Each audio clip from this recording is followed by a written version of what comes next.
Hello, and welcome to today's webinar of the CGIAR Research Program on Policies, Institutions, and Markets. We have scheduled our webinars on a monthly basis, and our intent is to provide an opportunity for those who follow the program, those who support the program, those who are simply interested, to have a chance to interact with our researchers and to have a first-hand exposure to some of the really interesting results that are coming from the program.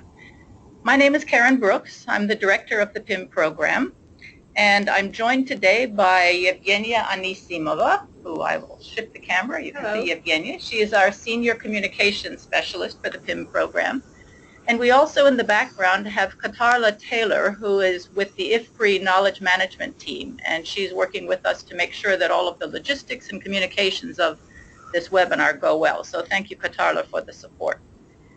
Now, we're very fortunate that our speaker today, the first of our series for the PIM webinars, is Professor Tom Jane. Tom is the University Foundation Professor of Agricultural, Food, and Resource Economics at Michigan State University. Now, many of you know Professor Jane, or Tom, in his role in Michigan State University. He's the co-director of the Alliance for African Partnership, and that's a Michigan State initiative to promote long-term partnerships with African research and capacity building organizations. But what you may not know about Tom, and that we're very pleased about, is that he's also a co-leader of one of the flagships of the PIM program, and that's the one that focuses on agricultural growth and rural transformation. And we're really delighted to have Tom in the program in that way, and he's contributing a lot. Now, he will speak to us today on the topic of the rise of medium-scale farms in Africa, the causes and the consequences of changing farm size, the distribution of farm sizes. Now, before I hand over to him, I'd like to explain a little bit about how we're going to proceed with our time. We have only an hour, and we want to make sure that we can use it very well. So our speaker will shortly begin with a presentation. You'll see it on your screen, and it will last for about 25 to 30 minutes. And during Tom's presentation, we'll invite those of you who are participating to send in questions via the chat and the question windows on the right-hand sides of your screens.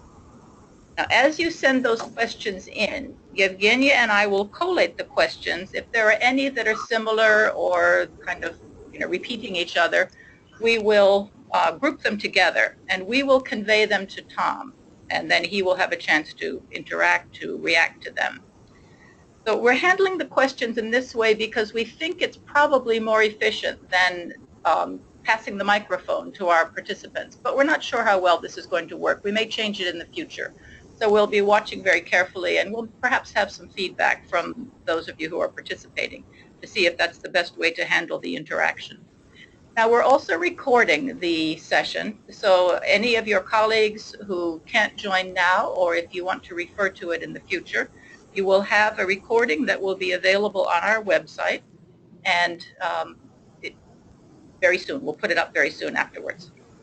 So with that introduction, and thanks to all of you for joining, and thanks to Tom for his willingness to present, I'll turn it over to Tom Jane, who will tell us about the rise of medium-scale farms in Africa, the causes and consequences of changing farm size distribution. Great, Karen, thank you very much.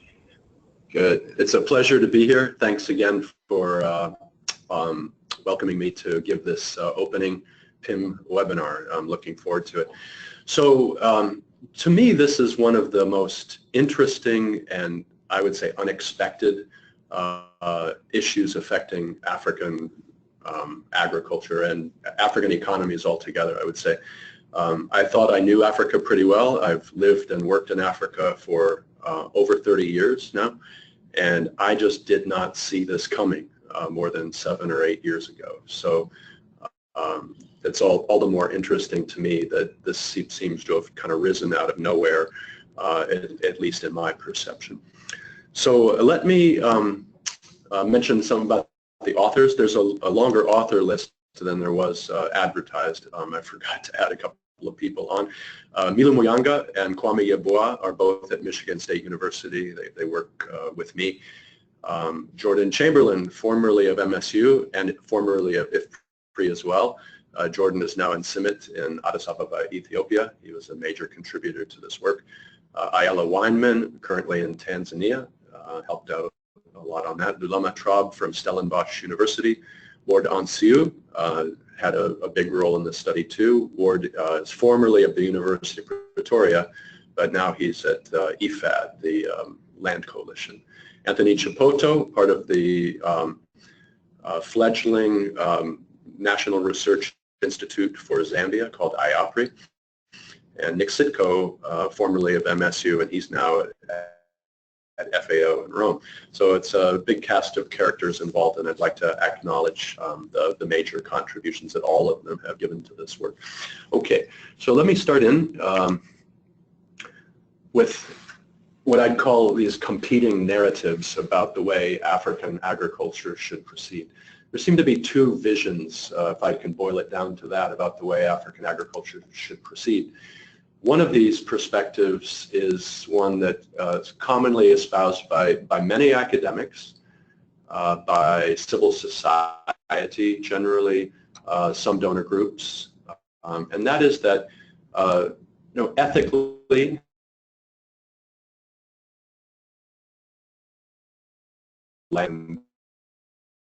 we need to honor those rights, those traditional rights, indigenous communities, and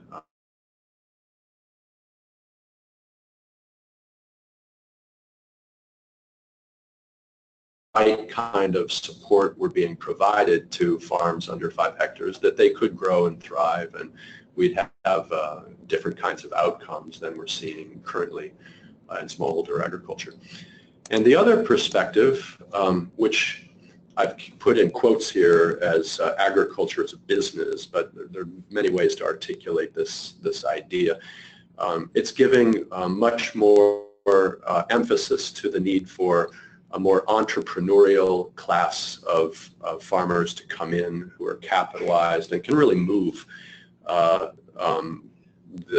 African economies, basically, given how central agriculture is in economic activity in Africa. And this perspective is sort of saying we've tried smallholder led approaches for 40, 50 years. They really haven't gotten us very far. And so we need to really rethink agriculture and give emphasis to those who are regarding it as a business and can thrive in it. So there are these two competing models. I would say governments, African governments, are pretty much lined up now on the second one. I think they are favoring that approach. Some donors are increasingly receptive to this. One could say there doesn't need to be a pitting one against the other. They could be both. They're synergistic. They could work together. To some extent, that's probably true. But there are other ways in which the scarce resources and scarce land makes it really necessary to prioritize one or the other in some ways. Scarce land can only be allocated to entrepreneurial, medium-scale farms or to many smallholders. So there are going to be trade-offs that need to be made. So I think with that intro, I would love to, the outline. I've got 4 sections here. First of all, I'd like to document how rapidly farm structure is changing, just to kind of get the evidence out on the table. Second is what's the causes of changing farm size distributions. Third is what are the consequences of these changing farm size distributions. And last, what does it all mean for policy and development strategy? Okay, so what I'd like to start out with is engaging with those of you here in the who are participating in this webinar. So I'd like to invite you to participate in another poll, but this one has nothing to do with Russians or special prosecutors or anything like that. This one is, which of these statements do you most agree with? There's a poll that's going to be on the right-hand side of your go-to meeting that you should see. where you can log in your answer. So which of these statements do you most agree with? Public programs should protect Africa's smallholder farmers and promote strategies to ensure their access to land? Or the second one, which is public programs should support the dynamism of medium-scale farmers as a vehicle of agricultural productivity growth and transformation. So if we could just give you a few moments to find that poll on the right-hand side of your GoToMeeting and log in your results, and we'll tally up the results and report them for you. And then I'd like to go through the rest of this presentation and maybe see if there's been any movement at all in the results in this or not.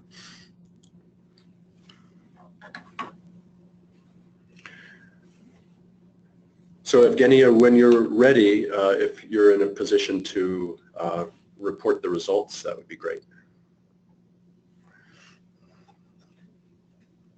Okay, so the poll is now on the screens. If participants could please choose one of the options and wait a little bit till we end the poll and see the results. Thank you. And Tom, maybe you can continue on while the poll is going. Does that work? Yeah, that works. Yeah, thank you, Karen. Okay, so let's start with the first part of this outline, which is basically to present the evidence on how rapidly farm structure is changing in the region. Okay, so what you should see in front of you right now is a table for Tanzania. This is drawn from the LSMS surveys, Living Standard Monitoring surveys in Tanzania. There were 3 waves. The first one was in 2008, and this third one was in 2012. Now, this shows how rapidly farm structure has changed in just a 4-year period. So down here, if you can follow my mouse, in 2008, there were roughly 5.8 million farms in Tanzania, according to the LSMS. 4 years later, that grew to 6.7 million farms in Tanzania. So that's a 14.5% growth over the 4 years in the number of farms. But as you can see, in farms that were 0 to 5 hectares, they grew at a relatively small rate, below the average, 12.8% over those 4 years. And the real growth is occurring in these 5 to 10 hectares, 10 to 20, 20 to 100 hectare class, where they're starting out in very small numbers, but they're increasing at a quite rapid rate. There 91% of all the farms in Tanzania are still farms under 5 hectares. However, they only account for, 62% of the total farmland in 2008, but that's declined already by 6 percentage points 4 years later.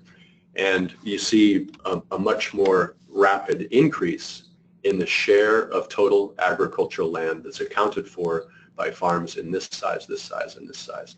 And when you add all this together, you get roughly 44% of all of the farmland in farms that I'm calling medium scale, by the way. Medium scale between 5 and 100 hectares of farmland.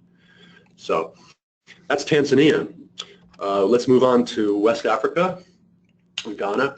The same phenomenon you see where in 1992, according to the Ghana Living Standards Survey, about 60% of all of the farmland in Ghana was on farms less than 5 hectares. But within 18 years after that, you already see now that's declined to about 45%. So a pretty dramatic decline in the share of farmland under smallholder agriculture, small-scale agriculture, and a commensurate increase in the share of the land between 5 and 100 hectares. So you can see the numbers of growth of these farms has been pretty phenomenal compared to only an 8.5% growth in the number of farms 0 to 2 hectares. So now these farms in the medium scale size range, they already account for the majority of all of the cultivated area in Ghana. And this is what I was saying earlier. I had no idea that things were moving this fast. That's Ghana. I'm going to give you one more example before I move on here. This is Zambia. You see, again, pretty phenomenal growth rates in the number of farms that are between 5 and 100 hectares. And farms in that category also account for over 50% of the area under cultivation in Zambia. And mind you, these numbers are rising rapidly. So if these trends continue, it won't be more than a decade or so before farms in this size range really drive whatever's happening in the agricultural sector in these countries. Okay, so just let's summarize. Let me start out by saying that this is not happening everywhere. There are some places in Africa that are very densely populated where the land frontier has already been reached. Kenya is one of them where we're not actually seeing phenomenal growth of medium-scale farms. So there are exceptions, but in much of the region we are seeing this. So the number of small farms is growing slowly. The number of medium-scale farms is growing pretty rapidly in the majority of cases that we've analyzed. We're seeing the share of area under small farms going down, and we're seeing the share of area under medium-scale farms growing and growing rapidly. So they're currently accounting for over 40% of farm holdings and at least 25% of all of the cultivated land, and again, growing quite rapidly. So that's the other piece of evidence I'd like to put on the table is where these people are living. If you look at the demographic and health surveys in Africa, and many of these have been conducted now 2 or 3 times, you can track trends in the share of land that's owned by these urban households that live in urban areas. And again, I find this quite astounding that in all countries where there's been more than one survey, we see that the share of national farmland that's held by people who live in urban areas is going up. In Malawi, it's not quite 20% of all the total farmland. In Tanzania, it's almost 1/3 of all the farmland. And in Zambia, again, it's rising a little bit over 1/5 and growing. So we're seeing this phenomenon of farmland and farming being increasingly conducted by people who live in urban areas. So now let's look at the characteristics of these urban or these emergent farmers. We did surveys of about 400 medium-scale farms. We tried to develop a listing of all of them and then sample randomly from that in 3 countries, Ghana, Kenya, and Zambia. And I'm going to give you just a taste of what we found from those 3 surveys to kind of understand more about who these people are. The first thing that we found quite, I would say depressingly, is that of all of these medium-scale farms, 5% of them represented farms that started out as small-scale farms and successfully expanded and moved their way into medium-scale status. About 5%. There were about 35% of these farms that one might call rural-based elite, and I'm looking for a better word than elite because some of these people may not refer to themselves as elite. They might be privileged. They might have had more. Anyway, we'll show you the attributes, but we're calling them for now rural-based elites, 35%. But the majority of these medium-scale farms were people who lived in urban areas and were somewhat well-to-do. And they got into farming by buying their way into farmland and then starting farming from that, many times in their kind of in midlife. So here's type 1, the urban-based investor farmers that roughly account for 60% of all of the cases. So I'm going to report for Zambia and Kenya some of their attributes. First thing to notice is that most of them are men, probably not surprisingly, 91% in Zambia. They're not spring chickens. In Kenya, they're in their late 60s on average in terms of their age, a little bit younger in Zambia. Years of education, they're quite well educated by sub-Saharan African standards. And interestingly, almost 60% of them in both countries either currently or formerly have a civil service job, work for the government. Current landholding size, big, 50 hectares, 75 hectares in Zambia. The percentage of land that's currently under cultivation is a little bit less than a quarter in Zambia and about half in Kenya, and rising. By the way, I should say that I'm going to show more data on land utilization on medium-scale farms. And then also very salient is and consistent with the previous tables that I showed you about the rapid growth of medium-scale farms, we're seeing that at least in Zambia, almost 2/3 of them got their farmland invested in it after 2000. In Kenya, not so much. Only a quarter of cases there. So now let's go to the second type, the rural-based elite, which accounted for 35–40% of all of the cases. Again, mostly men. Year of birth, again, they're up there in their age category. They're much better educated than most rural people. And here's why we call them elites. This is their landholding size when they first started their family. So we asked them, how much land did you have access to or own when you first started out? 10 hectares and 16 hectares. Now, for those of you who know these two countries, almost no one in the smallholder sector will start out with that kind of land. They might have 1 or 2, 3 hectares max. So this is kind of an indicator that these are not normal rural people. Current landholding size, 38, 32 hectares, and so forth. They're using about half of their land under cultivation. And at least in Zambia, again, it's showing that a large fraction of these medium-scale farms acquired their land relatively recently. Okay, so I just finished with the first part of this outline, documenting kind of changes in farm structure over time. Now I'd like to get into what are the causes of these changing farm size distributions. There's about 4 or 5 causes that I would identify. First one is rising world food prices. Everybody knows that since 2006 or so, there's been a huge increase in international food prices that's been transmitted into the hinterland in Africa, and that has raised the returns to farming and to the attractiveness of acquiring land. So we think that just like the foreign interest in African farmland, there certainly has been a lot of domestic investor interest in farmland as well.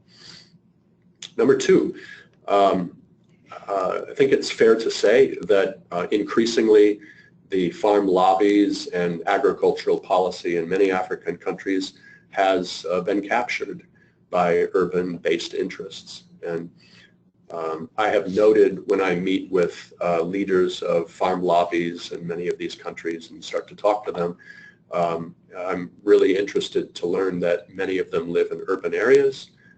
Some of them are lawyers, some of them are ex-government people, some of them may own a tractor importation company, but they all have another primary job, and farming is one of their kind of jobs that they take quite seriously as well, but it's not their only job. And they're based in urban areas. Many of them are based in urban areas. So one could build, I think, a compelling argument that much of what's going on in African agriculture is really being driven by a fairly narrow segment of farmers, and primarily those who are based in urban areas. Rapid population growth is another cause of these changes in farm size distribution. As much of this region starts to experience rising land scarcity, We're naturally seeing the development of land markets. People like Stein Holden and Frank Place and others have kind of documented this phenomenon. And as land markets have started to develop in response to scarcity, we're seeing, you know, it's starting to become valued and traded. So as land starts to acquire value and scarcity, of course, it makes it a little bit more difficult for young rural people trying to start out to get access to land. And this may also have something to do with migration patterns out of rural areas. We'll get to this in a moment. But this migration out of rural areas may be partially why the small-scale farms have experienced relatively small growth in their numbers over time, if you recall the tables that I presented earlier. So population growth. It's amazing to me, the demographic projections for Africa. So in 2015, and I'll use my cursor here, in 2015, there's roughly 1 billion Africans, sub-Saharan Africans, as opposed to a world population of 6.1 billion. So Africa makes up about 12-13% of total population as of 2015. By 2050, the population of sub-Saharan Africa is going to double to 2.1 billion. And by the end of this century, it's projected to double again to roughly 4 billion, 3.8. So that kind of population growth right there should tell us that the demand for land, not just for agriculture, but for housing and properties and speculation and all the like, is just going to continue. So one might think that land prices may, continue to rise. Now let's look at rural population. Rural population in sub-Saharan Africa, it's the only region of the world where rural population is increasing, quite, I wouldn't say rapidly, but moderately over time, whereas the rest of the world has tapered off or is even declining in its rural population. So when you put these two things together, it looks like the demand for land is really going to keep going in the region. And we all know that Africa is a food import country, food importing region. Imports are rising rapidly. 15 years ago, African food imports were at 7 billion a year, and now they're at 45 billion per year. So sevenfold increase in just 15 years, and it looks like that's going to keep going. So the incentives to produce locally and be an import substitute are rising. So all of this indicates to me that we're going to see a lot more strain on land markets and conversion of forest land and grassland into farmland at a pretty rapid rate, the way things are going. The other thing I want to mention is that given how important urban farmers are and the amount of land that they control, it's probably not a valid thing to think about the demand for land as being reflected just by rural population because of the, to the extent to which urban households are affecting the demand for farmland in Africa. Okay, so here's some coming out of the LSMS data sets. Here's some data on land rental rates relative to the price of maize and the price of the wage rate. So at least in northern Tanzania, Arusha area and so forth, dramatic increases in the price of land. In western Tanzania, same thing, rapid rises in land prices. In rural Malawi, this one in blue is again land rental rates. So it looks like, at least in many parts of the region, not all of them, but in many parts of the region, we're seeing land prices shooting up. And one might think through the implications of how this is going to, through the induced innovation hypothesis, how this is going to affect the technologies and the factor choices in African agriculture. It'll probably favor more land intensive forms of production, capital intensive, rather land saving, I should say, land saving forms of technology.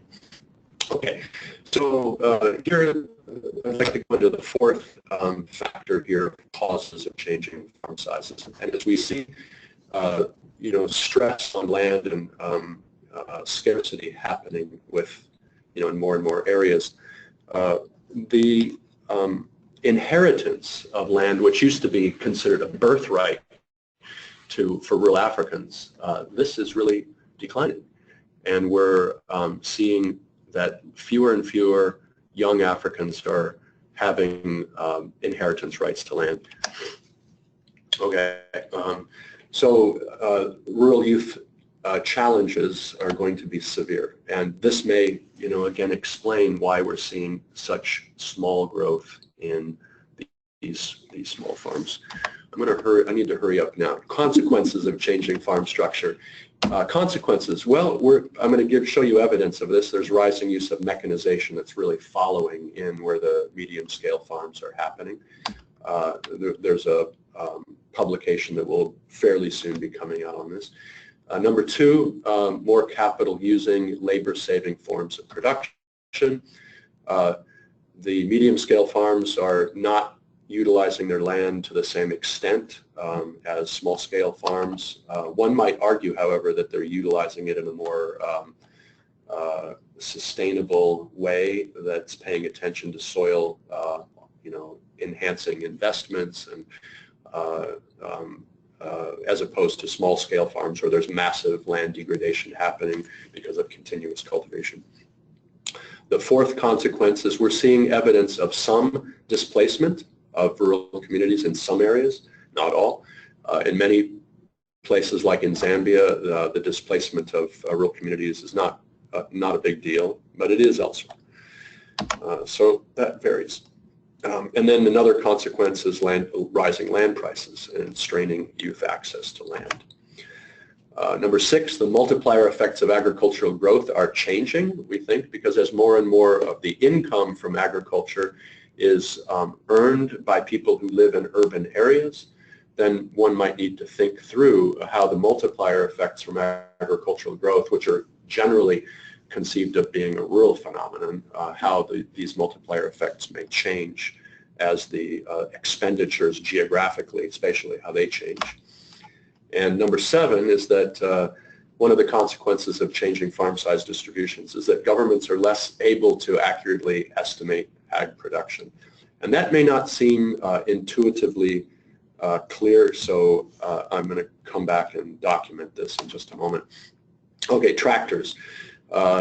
This is in yellow is the trend line here for tractor sales to sub-Saharan Africa.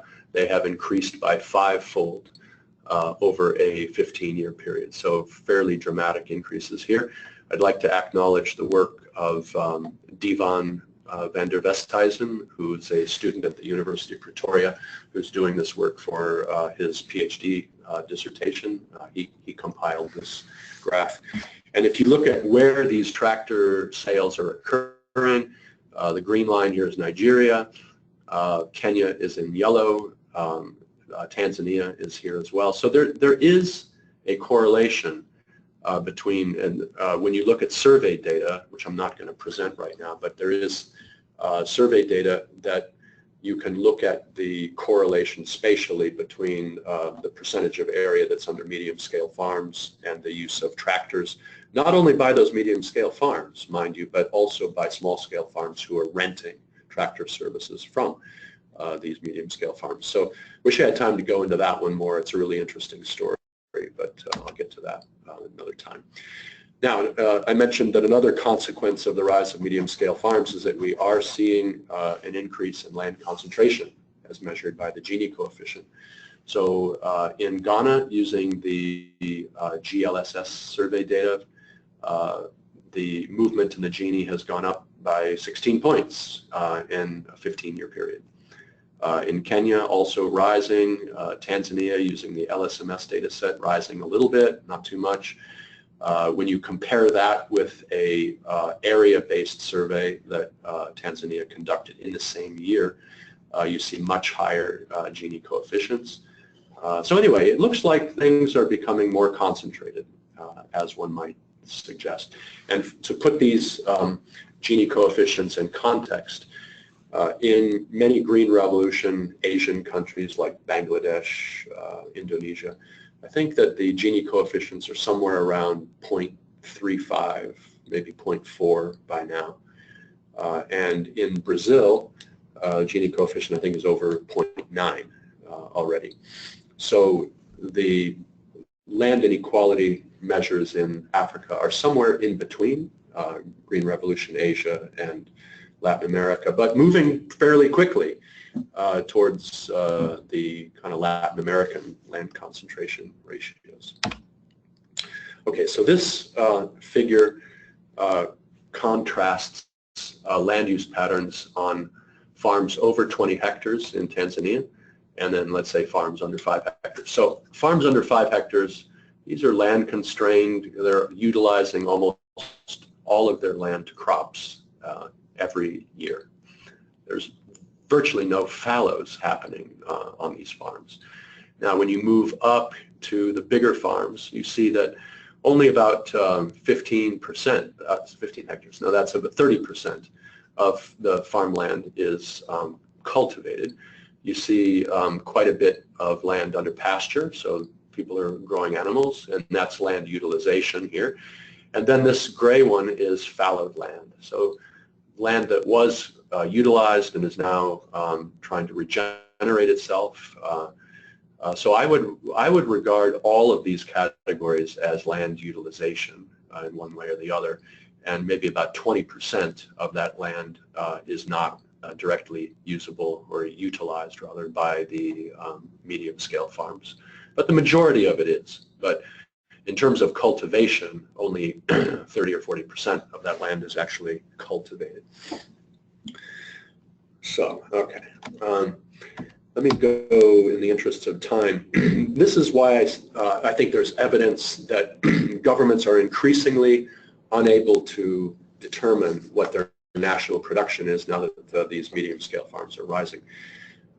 There aren't many of them. They're considered, when you sample randomly, they're considered to be a remote event to have sampled ones. So there's a high probability of not capturing a sufficient number of these in small surveys like the LSMS surveys to adequately capture them.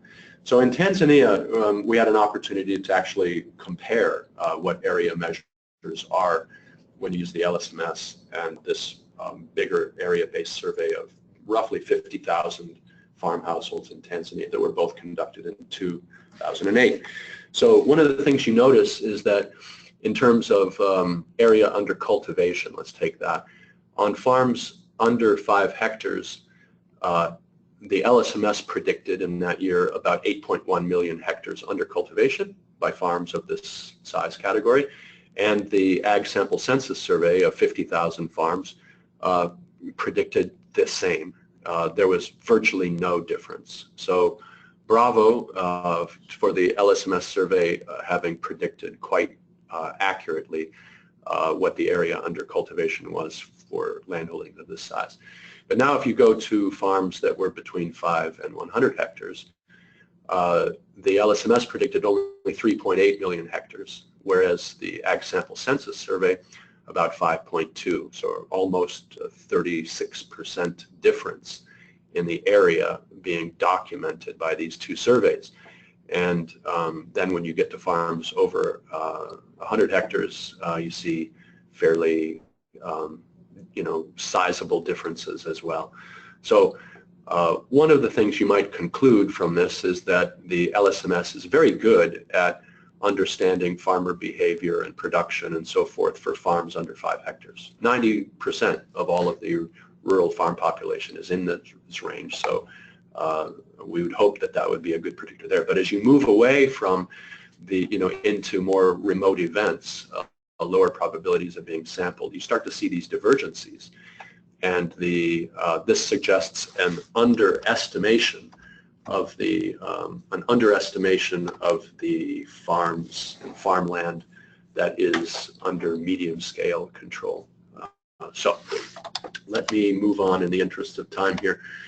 So Getting back to these surveys that are basically using LSMS data, I would say that this is an underestimate. To say that 43% of the area under cultivation is in medium-scale farms is probably an underestimate, given the previous evidence that we're undersampling medium-scale farms. Okay, so let's get to the last issue, and then I'll wrap it up. What does this all mean? Well, to summarize, I hope that we've convinced you that there are important changes happening in the distribution of farm sizes in Africa. A decline in the share of farmland under 5 hectares, a rise in medium-scale farms, rising inequality of farmland distribution, growing land scarcity that's being exacerbated by these middle and high-income urban people seeking to acquire land. So they're not villains. They're doing what is in their interests and what is afforded to them under current land laws. And they're acquiring land and they're utilizing it and they're producing surpluses on it. And they might be improving agricultural productivity, but they are making land more scarce for in many rural areas. They're using this land not just for farming. They're using it for speculation. They're using it for housing and properties, and as well as farming. As new towns develop, and secondary towns and so forth, as they pop up, they will be converting formerly remote land into valued farmland. And so it's around these secondary and tertiary towns that we feel that there's going to be, again, massive land acquisitions and the conversion of land into markets and growing surpluses and so forth. And I would mention the work of Luke Christensen here on kind of the rise in these secondary towns and the kind of changes in economic activity that one might expect from that. Keep in mind that almost all of these results that we have presented today obtained during a decade where food prices were quite high, and that may change over the coming years. We may see a little bit of a backing off of investment in farmland. I would expect some of that, but the general trend will probably continue. Now, implications for policy. The transition issue is such a crucial one for all of us to, I think, really consider carefully. We're in a situation right now where the non-farm economy is growing, but not growing rapidly enough to absorb all of the rural youth that are coming in into the job market with this youth bulge. And so while we might wish to snap our fingers and, you know, have all of these poor rural people put down their hand hose and walk into white-collar office jobs tomorrow, of course that's not going to be feasible. There's only so fast that these non-farm jobs open up. And so it really does force us to think about what's the strategy for rural youth, and by youth I might mean people between 15 and 35 who constitute more than 50% of the rural population in sub-Saharan Africa. What are they going to do? And, you know, I think you can quickly come to a conclusion that agricultural productivity growth will be one of the cornerstones of any comprehensive youth livelihood strategy. This, I think, echoes work that Karen and Louise Fox did for the World Bank a few years ago, where you know, it became clear that agriculture is still going to be the primary livelihood for many rural people and many rural youth, maybe the majority. And so that's got to be part of it. And in order to make that happen, youth access to land is going to be very, very important. So ag sector policies must anticipate and respond to the probability that land prices are going to continue to rise, the decline of inheritance, that markets are going to be increasingly important for youth to acquire land. And so these programs need to figure out how to help youth acquire these resources. And by by their own sort of saying, it's access to finance and access to land that are generally the number one and number two most often stated constraints for youth to be getting into agriculture.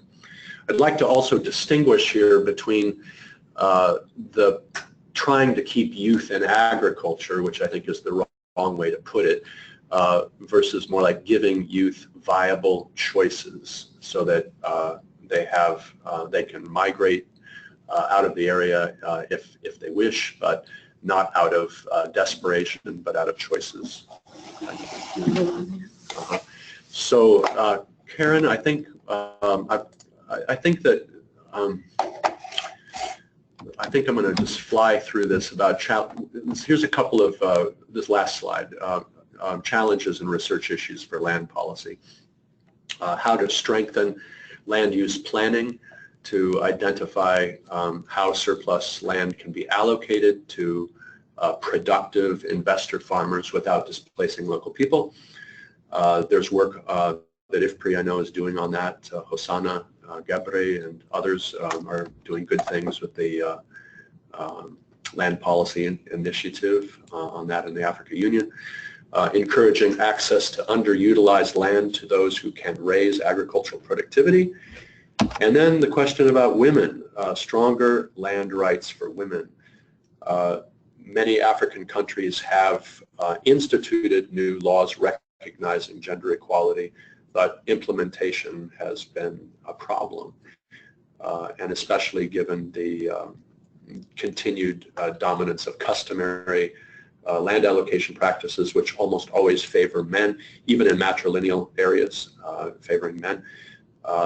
You know, this issue about how to promote access to land, not just for youth, but for women, and you know, is going to be a major challenge.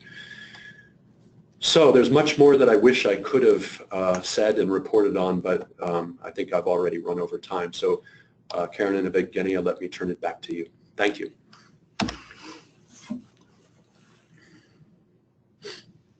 Okay, thank you, Tom. You've taken us through a fantastically important and large body of material. I think the sign of the importance of the work and the newness of the work is the fact that it generates a lot of questions. And I think we won't answer all the questions today because I myself could use up the whole question hour with additional questions. But let me just go through the list and convey to you, some of the questions that have come in. And I have to get Evgenia to stop doing what she's doing so that I can read the questions. Okay. We have Melly Linstra, who has given us a number of questions, but let's just pick maybe not all of them. This is one that comes from Melly, but I think Oscar Ortiz also asked a similar question. What are the implications of changing farm structure for what agriculture for development should be doing in research, both in terms of the development interventions and in terms of the research and investment in technology? So I think what I'll do is give you one question and give you a chance to react to that, and then we'll go on to another. So implications of what you're finding for the research agenda and for the agricultural technology agenda. Okay. This medium-scale farm group is a heterogeneous bunch, and so it's difficult to make generalizations about whether they are more productive or less productive than small scale. But the more capitalized, educated, medium-scale farmers who have access to finance and access to markets, they're going to be more productive. And there's evidence of that in at least a couple of countries that we're working in where that's the case. So they really do have the potential to power forward agricultural productivity, especially because they're accounting for an ever-growing share of farmland if they're properly supported. So I think the implications for agriculture for development are very positive as long as, and this is an important caveat, as long as governments don't forget that the majority of the rural population and the majority of poor people in the region are still in the small scale sector, and that in order for them to transition out over the period of 1 or 2 generations into viable non-farm jobs, or less than 1 generation, is going to take continued support for smallholder agriculture. So I think that we need a balance in terms of public investments towards technologies that are appropriate for small scale as well as medium and large scale. And I would love it if the national ag R&D systems and the extension systems of governments would sort of start to have 2 well-funded modes of support to both of these scales of farming, recognizing that they both exist and they both need to be supported. Well, I hope that helps. Thanks, Tom. I want to flag that as an area where we'll need to discuss and do more research in the future, because I think if you are finding that the medium and small scale farmers are genuinely more productive than the large, smallholder sector, we should see that emerging in the total factor productivity trends, where there should be correlations between faster change in total factor productivity than in countries that have faster movement into the medium and larger scales. And I'm not sure that we're seeing that. So that's something that we'll want to look at, I think, in the future. Let's go on. We have an interesting question from Andrew Bisson, who asks, what were the characteristics of that very small group of successful smallholders who moved from the small into the medium and large scale? You said there were only 5% of them, but what do we know about them? Yeah, it's a great question, and I should have anticipated that, Andrew, and I'm sorry I haven't really looked at that adequately yet. So, but that's a great suggestion, and we will follow up on it. So, thank you for suggesting that, and I'm sorry I don't have an answer for you. Okay, I think one of the characteristics of a presenter of this kind of research is that we don't expect you to have all the answers to all the questions. So thank you very much. We have a couple of interventions from Gary Alex. He asks, with the data on farm size, what happens if you control for quality? Is there any indication that the elite urban folks are getting larger acreages but maybe poorer quality of land? Poorer quality? Yeah. Are they going for bigger lots but lower quality? No. It looks to us that they're locating in areas that have reasonably good agroecological potential and that have relatively favorable access to markets too. So I think if anything, they probably are acquiring land that is more productive than the average and more favorable access to markets as well. Now, Ghana will be an exception to that because most of the medium-scale farmland in Ghana is in the north, and it's less productive up there. It doesn't rain as much. So you know, it's hard to generalize, and I think, you know, whenever I say something that I think is generally true, I can start to think of exceptions. But in general, I think that the medium-scale farms, especially in Eastern and Southern Africa, are going to have better soil conditions than those in the small-scale sector.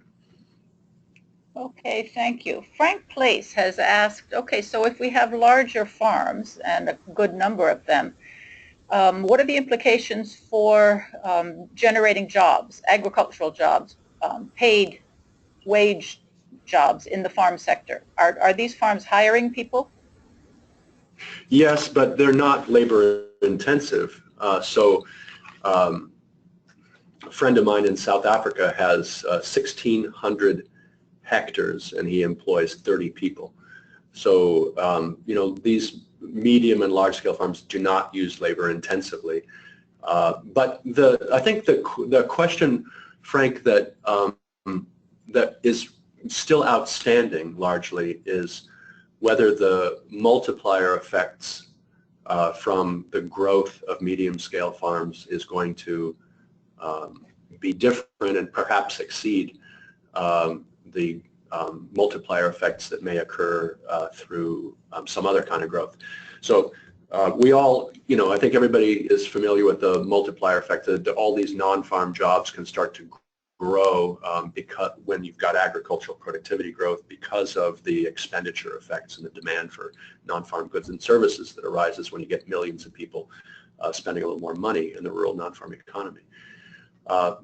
Now, if the medium-scale farms are more capable of generating ag productivity, then you're not going to get multiplier effects from ag productivity growth unless you get ag productivity.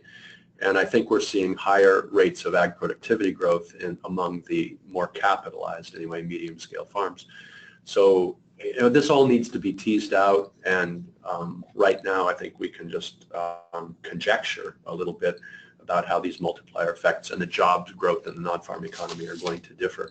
But I don't think that that ag wage labor is going to be a huge source of new employment on medium-scale farms. It's going to probably be these more indirect multiplier effects.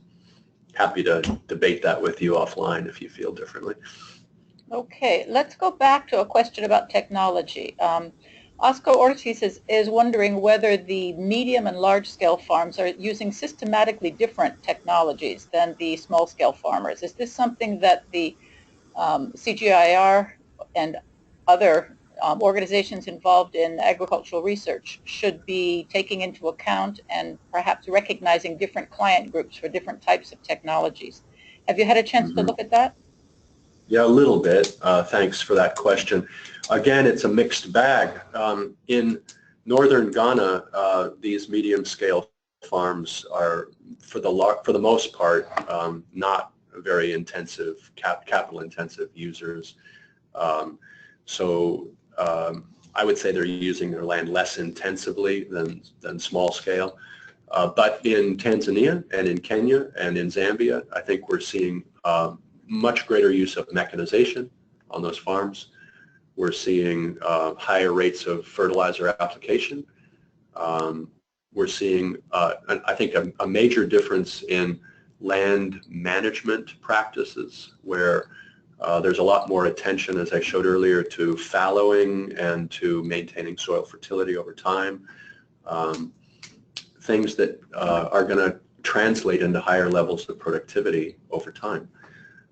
So it's a good question about how the public and international CG systems, how they need to tailor the R&D programs differently for these, to be useful for these medium-scale farms, as well as maintaining solid attention to small-scale needs. And I guess I would just sum up by saying that I think this is an important issue that we need to understand better. Yeah, thanks for the question. Okay, Keith Wiebe has sort of taken us back to basics, and he's asking, where are these people who are acquiring medium and large farms, where are they getting them? Is the land coming from smallholders? Are they moving into uncultivated areas? Cool. Yeah, I wish that we had more time to talk about this. It'll again vary. Let me take Malawi for a starting point. I didn't present much on Malawi today, but it's a country that we did include as one of our case studies. In many parts of central Malawi, which are well connected to market access to the Blantyre area and to Lilongwe area, there's been a noticeable displacement of rural people. So land has acquired value in these areas, and many larger, more powerful, politically connected people have managed to wrest control of it. And they do it through the chiefs, through the traditional power structures. So there's generally some money that changes hands here, and chiefs are beneficiaries of, they're getting rich off of basically selling land to people who are coming in outside the area. That's happening to some extent in Zambia. So some chiefs are very unpopular with their rural constituency for having done that. There are other chiefs who hold the line and refuse to sell off traditional land to outsiders. So there's a lot of variation in the way that traditional authorities are responding to these pressures. But many chiefs are very unpopular with their rural constituency because they're selling land.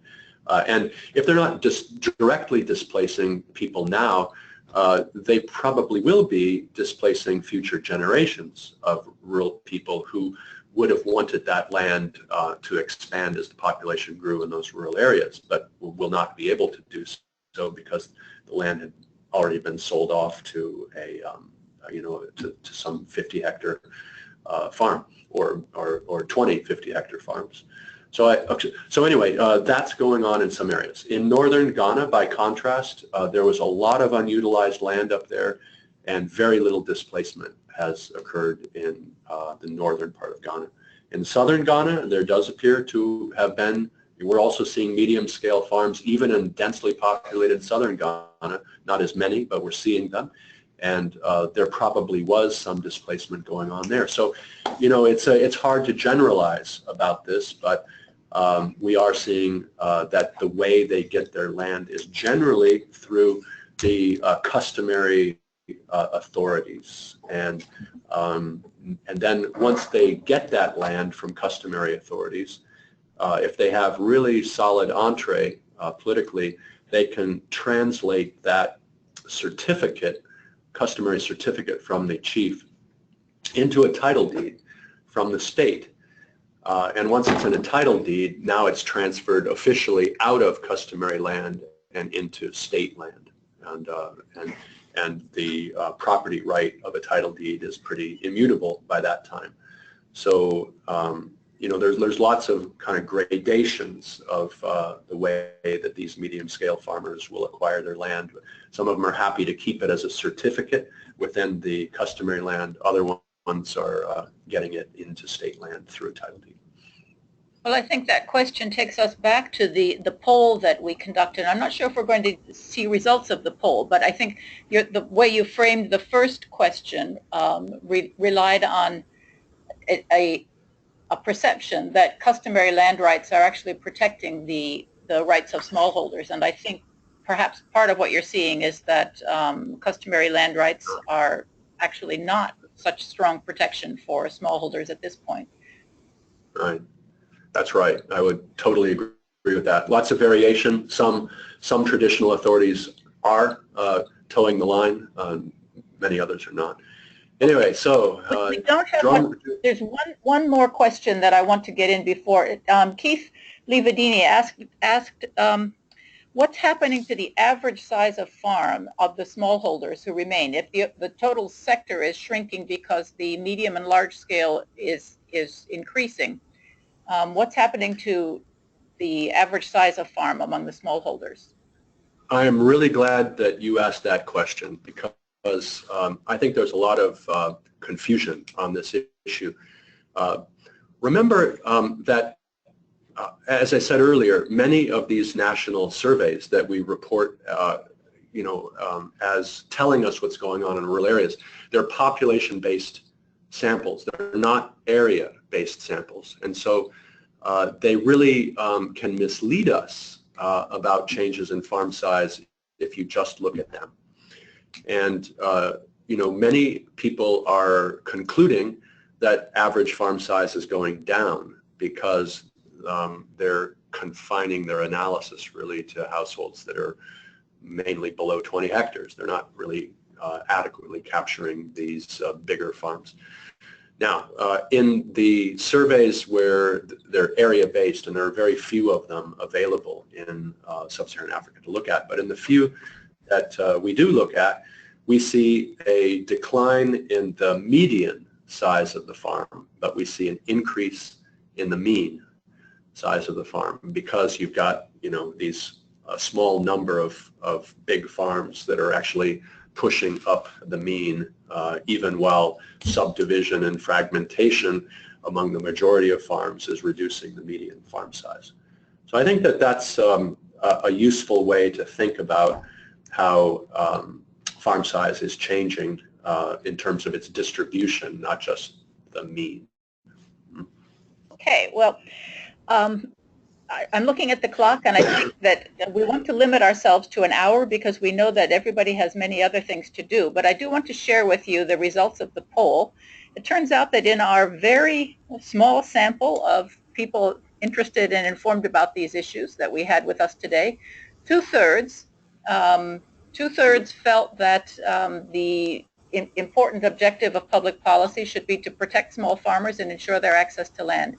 One-third felt that it was more important for public policy to support the medium-scale and large-scale farmers who are bringing dynamism into the sector. So very interesting. I'm not sure if we re-ran it now, if people's views would change, but I think Tom has done some wonderful foundational research for us that helps us identify a number of really important topics for the development research community to understand, because this issue of farm structure relates to so much else that we're interested in and committed to provide insights and useful information for the development community.